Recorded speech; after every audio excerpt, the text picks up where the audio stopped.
In front of me is REALME Q2, and let me show you how to update apps on the following device.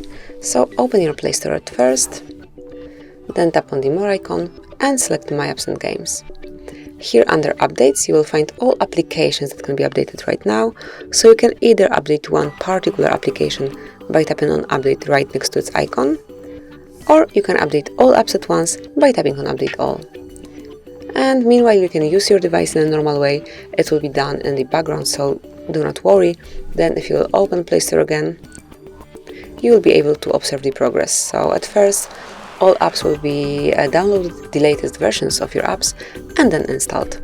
So this is it, that will be all. So you can update apps in your REALME Q2. Thanks for watching, please subscribe our channel and leave the thumbs up.